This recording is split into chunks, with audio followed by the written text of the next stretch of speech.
एक बार फिर से स्वागत है आपका सुहानी कहानी पर, जहां मैं सुहानी आपको सुनाती हूँ रोज एक नई कहानी। आज हम सुनेंगे मुंशी प्रेमचंद की लिखी कहानी सती। 2 शताब्दियों से अधिक बीत गए हैं, पर चिंता देवी का नाम चला आता है। बुंदेलखंड के एक बीहड़ स्थान में आज भी मंगलवार को सहस्रों स्त्री पुरुष चिंता देवी की पूजा करने आते हैं।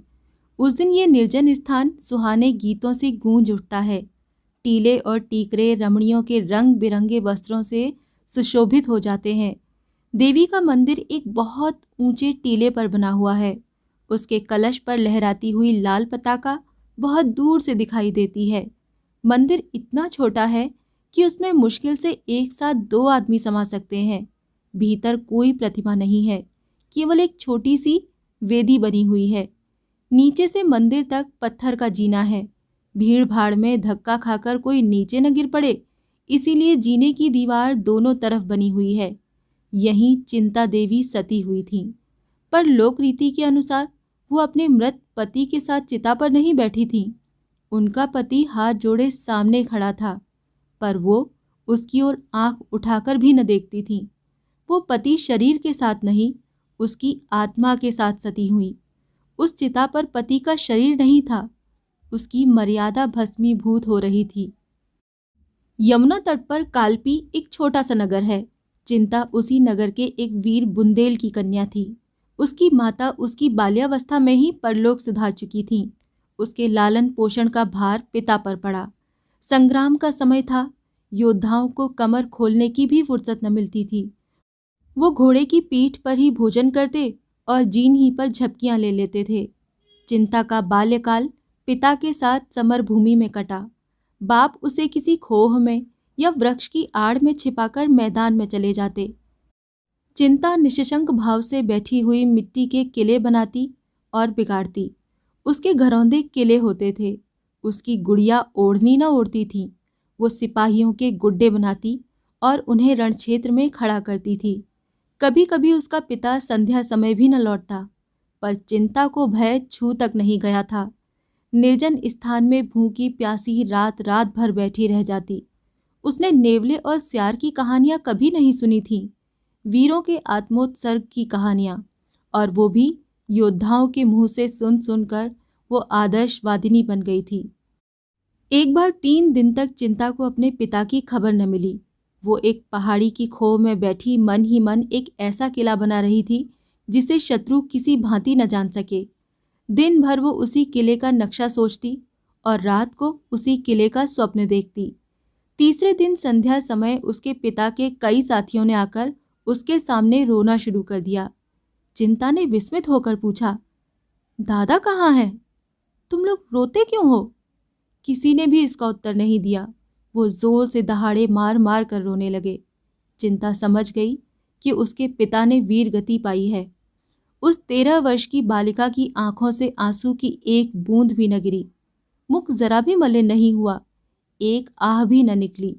हंसकर बोली, अगर उन्होंने वीर गति पाई तो तुम लोग रोते क्यों हो? योद्धाओं के लिए इससे बढ़कर और कौन सी मृत्यु हो सकती है? इससे बढ़कर उनकी वीरता का और क्या पुरस्कार मिल सकता है? ये रोने का नहीं, आनंद मनाने का अवसर है। एक सिपाही ने चिंतित स्वर में कहा, हमें तुम्हारी चिंता है, तुम अब कहाँ रहोगी? चिंता ने गंभीरता से कहा, इसकी तुम कुछ चिंता न करो। मैं अपने बाप की बेटी हूँ दादा। जो कुछ उन्होंने किया वही मैं भी करूँगी। अपनी मातृभूमि को शत्रुओं के पंजे से छुड़ाने में उन्होंने प्राण दे दिए। मेरे सामने भी वही आदर्श है। जाकर अपने आदमियों को संभालिए। मेरे लिए एक घोड़ा और हथियारों का प्रबंध कर दीजिए।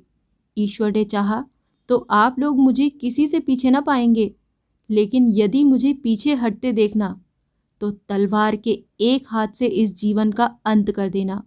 यही मेरी आपसे विनय है। जाइए, अब विलंब मत कीजिए। सिपाहियों को चिंता के ये वीर वचन सुनकर कुछ भी आश्चर्य नहीं हुआ।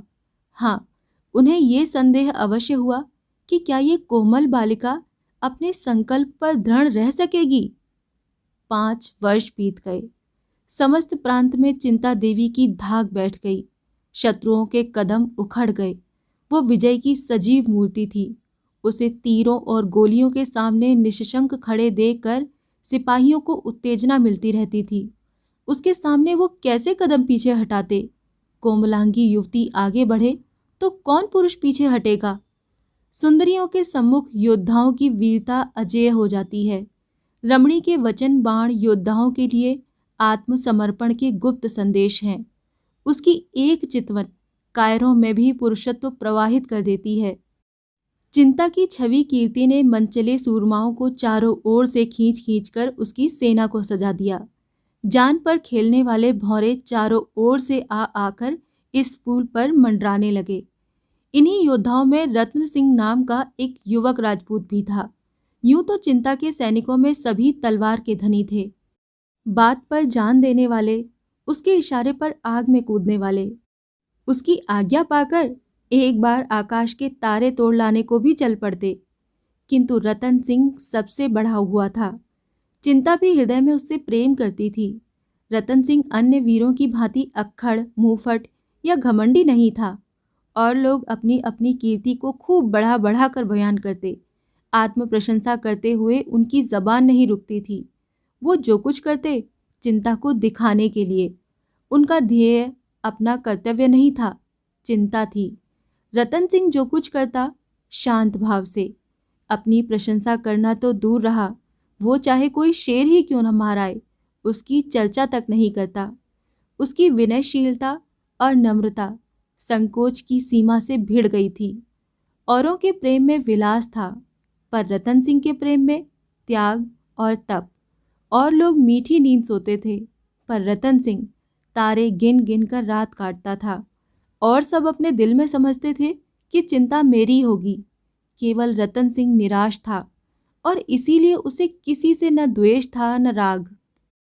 औरों को चिंता के सामने चहकते देखकर उसे उनकी वाक्य पटुता पर आश्चर्य होता। प्रति क्षण उसका निराशा से भरा अंधकार और भी घना हो जाता था। कभी कभी वो अपने बोधेपन पर झुंझला उठता। क्यों ईश्वर ने उसे उन गुणों से वंचित रखा जो रमणियों के चित्त को मोहित करते हैं? उसे कौन पूछेगा? उसकी मनोव्यथा को कौन जानता है? पर वो मन में झुंझला कर रह जाता था। दिखावे का उसमें सामर्थ्य ही नहीं था। आधी से अधिक रात बीत चुकी थी। चिंता अपने खेमे में विश्राम कर रही थी। सैनिक गण भी कड़ी मंजिल मारने के बाद कुछ खा पीकर गाफिल पड़े हुए थे। आगे एक घना जंगल था। जंगल के उस पार शत्रुओं का एक दल डेरा डाले पड़ा था। चिंता उसके आने की खबर पाकर भागी चली आ रही थी। उसने प्रातःकाल शत्रुओं पर धावा करने का निश्चय कर लिया था। उसे विश्वास था कि शत्रुओं को मेरे आने की खबर नहीं होगी, किंतु ये उसका भ्रम था। उसी की सेना का एक आदमी शत्रुओं से मिला हुआ था। यहाँ की खबरें वहां नित्य पहुंचती रहती थीं। उन्होंने चिंता से निश्चिंत होने के लिए एक षड्यंत्र रच रखा था। उसकी गुप्त हत्या करने के लिए 3 साहसी सिपाहियों को नियुक्त कर दिया गया था। वो तीनों हिंसक पशुओं की भांति दबे पांव जंगल को पार करके आए और वृक्षों की आड़ में खड़े होकर सोचने लगे कि चिंता का खेमा कौन सा है। सारी सेना बेखबर सो रही थी। इससे उन्हें अपने कार्य की सिद्धि में लेश मात्र संदेह नहीं था। वो वृक्षों की आड़ से निकले और जमीन पर मगर की तरह रेंगते हुए चिंता के खेमे की ओर चल दिए। सारी सेना बेखबर सोती थी। पहरे के सिपाही थककर चूर हो जाने के कारण निंद्रा में मग्न हो गए थे। केवल एक प्राणी खेमे के पीछे मारे ठंड के सिकुड़ा हुआ बैठा था। यही रतन सिंह था। आज उसने ये कोई नई बात नहीं की थी। पड़ावों में उसकी रातें इसी भांति चिंता के खेमे के पीछे बैठे बैठे कटती थीं। घातकों की आहट पाकर उसने तलवार निकाल ली और चौंक कर उठ खड़ा हुआ। देखा, 3 आदमी झुके हुए चले आ रहे हैं। अब क्या करे? अगर शोर मचाता है तो सेना में खलबली मच जाएगी और अंधेरे में लोग एक दूसरे पर वार करके आपस में ही कट मरेंगे। इधर अकेले तीनों जवानों से भिड़ने में प्राणों का भय। अधिक सोचने का मौका नहीं था। उसमें योद्धाओं सी अविलंब निश्चय कर लेने की शक्ति थी। तुरंत तलवार खींच ली और उन तीनों पर टूट पड़ा। कई मिनट तक तलवारें छपाछप चलती रहीं। फिर सन्नाटा छा गया। उधर वो तीनों आहत होकर गिर पड़े, इधर ये भी जख्मों से चूर होकर अचेत हो गया। प्रातःकाल चिंता उठी तो चारों जवानों को भूमि पर पड़े पाया। उसका कलेजा धक से हो गया। समीप जाकर देखा, तीनों आक्रमणकारियों के प्राण निकल चुके थे, पर रतन सिंह की सांस चल रही थी। सारी घटना समझ में आ गई। नारीत्व ने वीरत्व पर विजय पाई। जिन आंखों से पिता की मृत्यु पर आंसू की एक बूंद भी नहीं गिरी थी, उन्हीं आंखों से आंसुओं की झड़ी लग गई। उसने रतन सिंह का सिर अपनी जांघ पर रख लिया और हृदय मंडप में रचे हुए स्वयंवर में उसके गले में जयमाला डाल दी। महीने भर न रतन सिंह की आंखें खुली और न चिंता की आंखें बंद हुईं। चिंता उसके पास से एक क्षण के लिए भी कहीं न जाती। उसे न अपने इलाके की परवाह थी, न शत्रुओं के बढ़ते चले आने की फिक्र। रतन सिंह पर वो अपनी सारी विभूतियों का बलिदान कर चुकी थी। पूरा महीना बीत जाने के बाद रतन सिंह की आंखें खुलीं। देखा, चारपाई पड़ी हुई है और चिंता सामने पंखा लिए खड़ी है। क्षीण स्वर में बोला, चिंता, पंखा मुझे दे दो, तुम्हें कष्ट हो रहा है। चिंता का हृदय इस समय स्वर्ग के अखंड अपार सुख का अनुभव कर रहा था। एक महीना पहले जिस जीर्ण शरीर के सिरहाने बैठी हुई वो नैराश्य से रोया करती थी, उसे आज बोलते देखकर खुशी की सीमा न थी। उसने स्नेह मधुर स्वर में कहा, प्राणनाथ, यदि ये कष्ट है तो सुख क्या है मैं नहीं जानती। प्राणनाथ, इस संबोधन में विलक्षण मंत्र की सी शक्ति थी। रतन सिंह की आंखें चमक उठीं। जीर्ण मुद्रा प्रदीप्त हो गई। नसों में एक नए जीवन का संचार हो उठा और वो जीवन कितना स्फूर्तिमय था। उसमें कितना उत्साह, कितना माधुर्य, कितना उल्लास और कितनी करुणा थी। रतन सिंह के अंग अंग फड़कने लगे। उसे अपनी भुजाओं में अलौकिक पराक्रम का अनुभव होने लगा। ऐसा जान पड़ा मानो वो सारे संसार को विजय कर सकता है, उड़कर आकाश पर पहुंच सकता है, पर्वतों को चीर सकता है। एक क्षण के लिए उसे ऐसी तृप्ति हुई मानो उसकी सारी अभिलाषाएं पूरी हो गई हैं और वो किसी से कुछ नहीं चाहता। शायद शिव को सामने खड़ा देखकर भी वो मुंह फेर लेगा, कोई वरदान नहीं मांगेगा। उसे अब किसी रिद्धि की, किसी पदार्थ की इच्छा नहीं थी। उसे गर्व हो रहा था मानो उससे अधिक सुखी, उससे अधिक भाग्यशाली पुरुष संसार में और कोई नहीं है। चिंता अभी अपना वाक्य पूरा भी नहीं कर पाई थी कि उसी प्रसंग में बोली, हाँ, आपको मेरे कारण बहुत यातना भोगनी पड़ी। रतन सिंह ने उठने की चेष्टा करते हुए कहा, बिना तप के सिद्धि नहीं मिलती। चिंता ने रतन सिंह को कोमल हाथों से लिटाते हुए कहा, इस सिद्धि के लिए तुमने तपस्या नहीं की थी। झूठ क्यों बोलते हो? तुम केवल एक अबला की रक्षा कर रहे थे। यदि मेरी जगह कोई दूसरी स्त्री होती तो भी तुम इतने ही प्राण प्रण से उसकी रक्षा करते। मुझे इसका विश्वास है।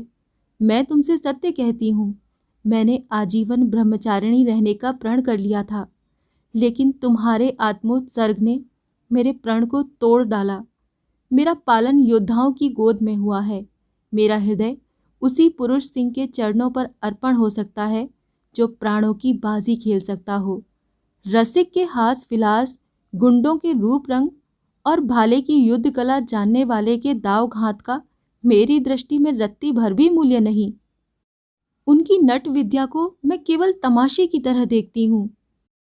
तुम्हारे ही हृदय में मैंने सच्चा उत्सर्ग पाया और तुम्हारी दासी हो गई। आज से नहीं, बहुत दिनों से। प्रणय की पहली रात थी। चारों ओर सन्नाटा था। केवल दोनों प्रेमियों के हृदयों में अभिलाषाएं लहरा रही थीं। चारों ओर अनुरागमयी चांदनी छिटकी हुई थी और उसकी हास्यमयी छटा में वर वधू प्रेमालाप कर रहे थे। सहसा खबर आई कि शत्रुओं की एक सेना किले की ओर बढ़ी चली आती है। चिंता चौंक पड़ी। रतन सिंह खड़ा हो गया और खूंटी से लटकती हुई तलवार उतार ली। चिंता ने उसकी ओर कातर स्नेह की दृष्टि से देखकर कहा, कुछ आदमियों को उधर भेज दो, तुम्हारे जाने की क्या जरूरत है। रतन सिंह ने बंदूक कंधे पर रखते हुए कहा, मुझे भय है कि अब की वो लोग बड़ी संख्या में आ रहे हैं। तो मैं भी चलूंगी। नहीं, मुझे आशा है वो लोग ठहर नहीं सकेंगे। मैं एक ही धावे में उनके कदम उखाड़ दूंगा। ये ईश्वर की इच्छा है कि हमारी प्रणय रात्रि विजय रात्रि हो। न जाने क्यों मन कातर हो रहा है, जाने देने को जी नहीं चाहता। रतन सिंह ने इस सरल अनुरक्त आग्रह से विहल होकर चिंता को गले लगा लिया और कहा, मैं सवेरे तक लौट आऊंगा प्रिय। चिंता पति के गले में हाथ डालकर आंखों में आंसू भरे हुए बोली, मुझे भय है तुम बहुत दिनों में लौटोगे। मेरा मन तुम्हारे साथ रहेगा। जाओ, पर रोज खबर भेजते रहना। तुम्हारे पैरों पड़ती हूँ, अवसर का विचार करके धावा करना। तुम्हारी आदत है कि शत्रु देखते ही आकुल हो जाते हो और जान पर खेलकर टूट पड़ते हो। तुमसे मेरा यही अनुरोध है कि अवसर देखकर काम करना। जाओ, जिस तरह पीठ दिखाते हो उसी तरह मुंह दिखाओ। चिंता का हृदय कातर हो रहा था। वहां पहले केवल विजय लालसा का आधिपत्य था, अब भोग लालसा की प्रधानता थी। वही वीर वाला जो सिंहनी की तरह गरज कर शत्रुओं के कलेजे को कपा देती थी, आज इतनी दुर्बल हो रही थी कि जब रतन सिंह घोड़े पर सवार हुआ तो आप उसकी कुशल कामना से मन ही मन देवी की मनौतियां कर रही थी। जब तक वो वृक्षों की ओट में छिप नहीं गया, वो खड़ी उसे देखती रही। फिर वो किले के सबसे ऊंचे बुर्ज पर चढ़ गई और घंटों उसी तरफ ताकती रही। वहां शून्य था। पहाड़ियों ने कभी का रतन सिंह को अपनी ओट में छिपा लिया था, पर चिंता को ऐसे जान पड़ा कि वो सामने चले जा रहा है। जब उषा की लोहित छवि वृक्षों की आड़ से झांकने लगी तो उसकी मोह विस्मृति टूट गई। मालूम हुआ चारों तरफ शून्य है। वो रोती हुई बुर्ज से उतरी और शैया पर मुंह ढांप कर रोने लगी। रतन सिंह के साथ मुश्किल से 100 आदमी थे, किंतु सभी मंजे हुए, अवसर और संख्या को तुच्छ समझने वाले, अपनी जान के दुश्मन, वीरोल्लास से भरे हुए, एक वीर रस पूर्ण पद गाते हुए घोड़ों को बढ़ाए चले जाते थे। बाकी तेरी पाग सिपाही इसकी रखना लाज, तेग तवर कुछ काम न आवे, बख्तर ढाल व्यर्थ हो जावे, रखियो मन में लाग सिपाही बाकी तेरी पाग इसकी रखना लाज। पहाड़ियां इन वीर स्वरों से गूंज रही थीं, घोड़ों की टाप ताल दे रही थी। यहाँ तक कि रात बीत गई। सूर्य ने अपनी लाल आंखें खोल दी और इन वीरों पर अपनी स्वर्ण छटा की वर्षा करने लगा। वहीं रक्तमय प्रकाश में शत्रुओं की सेना एक पहाड़ी पर पड़ाव डाले हुए नजर आई। रतन सिंह सिर झुकाए, वियोग व्यथित हृदय को दबाए, मंद गति से पीछे पीछे चला जाता था। कदम आगे बढ़ाता था पर मन पीछे हटता था। आज जीवन में पहली बार दुश्चिंताओं ने उसे आशंकित कर रखा था। कौन जानता है लड़ाई का अंत क्या होगा। जिस स्वर्ग सुख को छोड़कर वो आया था, उसकी स्मृतियां रह रह कर उसके हृदय को मसोस रही थीं। चिंता की सजल आंखें याद आती थीं और जी चाहता था घोड़े की रास पीछे मोड़ दे। प्रति क्षण रणोत्साह क्षीण होता जाता था। सहसा एक सरदार ने समीप आकर कहा, भैया ये देखो, ऊंची पहाड़ी पर शत्रु डेरे डाले पड़ा है। तुम्हारी अब क्या राय है? हमारी तो ये इच्छा है कि तुरंत उन पर धावा कर दें। काफिल पड़े हुए हैं, भाग खड़े होंगे। देर करने से वो भी संभल जाएंगे और तब मामला नाजुक हो जाएगा। 1000 से कम नहीं होंगे। रतन सिंह ने चिंतित नेत्रों से शत्रु दल की ओर देखकर कहा, हाँ मालूम तो होता है। तो धावा कर दिया जाए ना? जैसी तुम्हारी इच्छा। संख्या अधिक है, ये सोच लो। इसकी परवाह नहीं, हम इससे बड़ी सेनाओं को परास्त कर चुके हैं। ये सच है, पर आग में कूदना ठीक नहीं। भैया ये तुम क्या कहते हो? सिपाही का तो जीवन ही आग में कूदने के लिए है। तुम्हारे हुक्म की देर है, फिर हमारा जीवन देखना। रतन सिंह बोला, अभी हम लोग बहुत थके हुए हैं, जरा विश्राम कर लेना अच्छा है। नहीं भैया, उन सबों को हमारी आहट मिल गई तो गजब हो जाएगा। तो फिर धावा कर ही दो।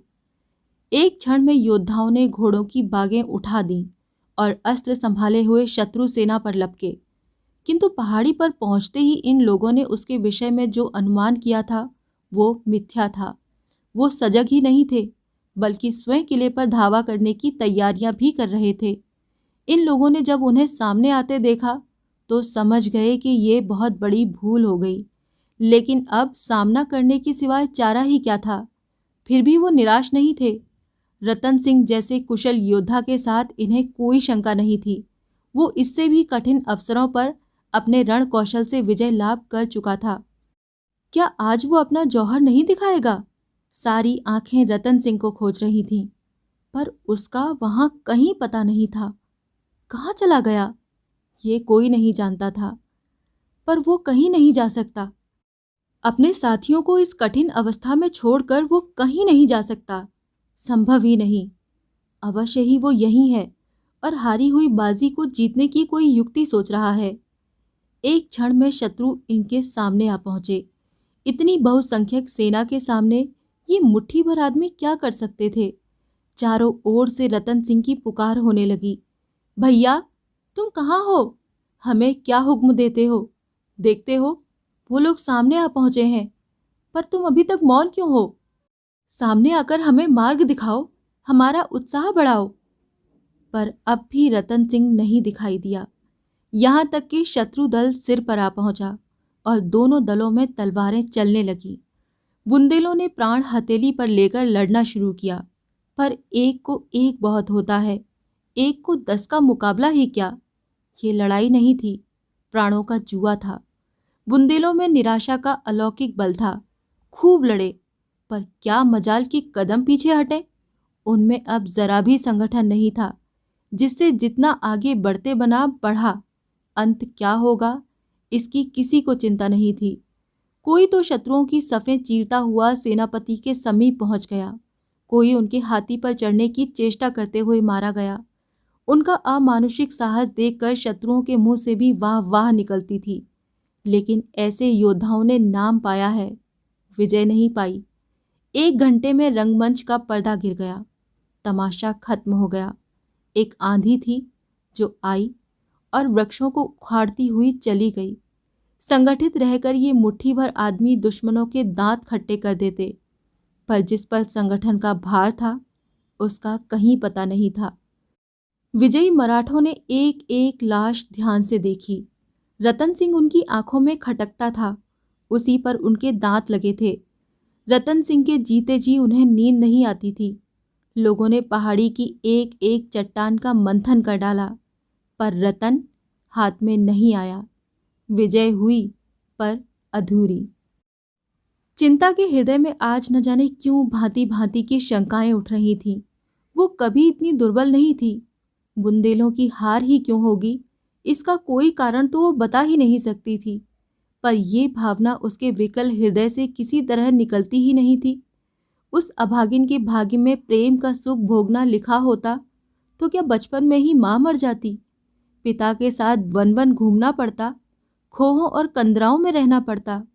और वो आश्रय भी तो बहुत दिन नहीं रहा। पिता भी मुंह मोड़ कर चल दिए। तब से उसे एक दिन भी तो आराम से बैठना नसीब नहीं हुआ। विधाता क्या अब अपना क्रूर कौतुक छोड़ देगा?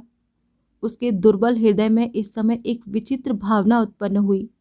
ईश्वर उसके प्रियतम को आज सकुशल लाए तो वो उसे लेकर किसी दूर के गांव में जा बसेगी, पतिदेव की सेवा और आराधना में जीवन सफल करेगी, इस संग्राम से सदा के लिए मुंह मोड़ लेगी। आज पहली बार नारीत्व का भाव उसके मन में जागृत हुआ। संध्या हो गई थी। सूर्य भगवान किसी हारे हुए सिपाही की भांति मस्तक झुकाते कोई आड़ खोज रहे थे। सहसा एक सिपाही नंगे सिर नंगे पांव निशस्त्र उसके सामने आकर खड़ा हो गया। चिंता पर वज्रपात हो गया। एक क्षण तक मर्माहत सी बैठी रही, फिर उठकर घबराई हुई सैनिक के पास आई और आतुर स्वर में पूछा, कौन कौन बचा? सैनिक ने कहा, कोई नहीं। कोई नहीं? कोई नहीं? चिंता सिर पकड़कर भूमि पर बैठ गई। सैनिक ने फिर कहा, मराठे समीप आ पहुंचे हैं। समीप आ पहुंचे? बहुत समीप। तो तुरंत चिता तैयार करो, समय नहीं है। अभी हम लोग सिर कटाने को हाजिर ही हैं। तुम्हारी जैसी इच्छा। मेरे कर्तव्य का तो यही अंत है। किला बंद करके हम महीनों लड़ सकते हैं अभी, तो जाकर लड़ो। मेरी लड़ाई अब किसी से नहीं। एक ओर अंधकार प्रकाश को पैरों तले कुचलता चला आता था, दूसरी ओर विजयी मराठे लहराते हुए खेतों को। इधर किले में चिता बन रही थी। ज्यों ही दीपक जले, चिता में भी आग लगी। सती चिंता 16 श्रृंगार किए अनुपम छवि दिखाती हुई प्रसन्न मुख अग्नि मार्ग से पति लोक की यात्रा करने जा रही थी। चिता के चारों ओर स्त्री और पुरुष जमा थे। शत्रुओं ने किले को घेर लिया था, इसकी किसी को फिक्र नहीं थी। शोक और संताप से सबके चेहरे उदास और सिर झुके हुए थे। अभी कल इसी आंगन में विवाह का मंडप सजाया गया था, जहां इस समय चिता सुलग रही है। वहीं कल हवन कुंड था। कल भी इसी भांति अग्नि की लपटें उठ रही थी, इसी भांति लोग जमा थे। पर आज और कल के दृश्यों में कितना अंतर है। हाँ, स्थूल नेत्रों के लिए अंतर हो सकता है, पर वास्तव में ये उसी यज्ञ की पूर्णाहुति है, उसी प्रतिज्ञा का पालन है। सहसा घोड़े की टापों की आवाजें सुनाई देने लगीं। मालूम होता था कोई सिपाही घोड़े को सरपट भगाता चला आ रहा है। एक क्षण में टापों की आवाज बंद हो गई और एक सैनिक आंगन में दौड़ा हुआ आ पहुंचा। लोगों ने चकित होकर देखा, ये रतन सिंह था। रतन सिंह चिता के पास जाकर हाँफता हुआ बोला, प्रिय, मैं तो अभी जीवित हूं, ये तुमने क्या कर डाला? चिता में आग लग चुकी थी। चिंता की साड़ी से अग्नि की ज्वाला निकल रही थी। रतन सिंह उन्मत्त की भांति चिता में घुस गया और चिंता का हाथ पकड़कर उठाने लगा। लोगों ने चारों ओर से लपक लपक कर चिता की लकड़ियां हटानी शुरू की, पर चिंता ने पति की ओर आंख उठाकर भी नहीं देखा, केवल हाथों से उसे हट जाने का संकेत किया। रतन सिंह सिर पीट कर बोला, प्रिय, तुम्हें क्या हो गया है? मेरी ओर देखते क्यों नहीं? मैं तो अभी जीवित हूं। चिता से आवाज आई, तुम्हारा नाम रतन सिंह है, पर तुम मेरे रतन सिंह नहीं हो। तुम मेरी तरफ देखो तो मैं ही तुम्हारा दास, तुम्हारा उपासक, तुम्हारा पति हूं। मेरे पति ने वीर गति पाई है। कैसे समझाऊं तुम्हें? अरे लोगों, किसी भांति अग्नि शांत करो। मैं रतन सिंह ही हूं प्रिय, क्या तुम मुझे नहीं पहचानती? अग्नि शिखा चिंता के मुख तक पहुंच गई। अग्नि में कमल खिल गया। चिंता स्पष्ट स्वर में बोली, खूब पहचानती हूं, तुम मेरे रतन सिंह नहीं। मेरा रतन सिंह सच्चा शूर था। वो आत्मरक्षा के लिए, इस तुच्छ देह को बचाने के लिए अपने क्षत्रिय धर्म का परित्याग नहीं कर सकता था। मैं जिस पुरुष के चरणों की दासी बनी थी, वो देवलोक में विराजमान है। रतन सिंह को बदनाम मत करो, वो वीर राजपूत था, रण क्षेत्र से भागने वाला कायर नहीं। अंतिम शब्द निकले ही थे कि अग्नि की ज्वाला चिंता के सिर के ऊपर जा पहुंची। फिर एक क्षण में वो अनुपम रूप राशि, वो आदर्श वीरता की उपासिका, वो सच्ची सती अग्नि राशि में विलीन हो गई। रतन सिंह चुपचाप हदबुद्धि सा खड़ा ये शोकमय दृश्य देखता रहा। फिर अचानक एक ठंडी सांस खींचकर उसी चिता में कूद पड़ा। ये थी मुंशी प्रेमचंद की लिखी कहानी सती। आपको ये कहानी कैसी लगी? अपनी राय कमेंट बॉक्स में लिखकर ज़रूर बताइएगा। मिलती हूँ अगली कहानी में, तब तक के लिए विदा।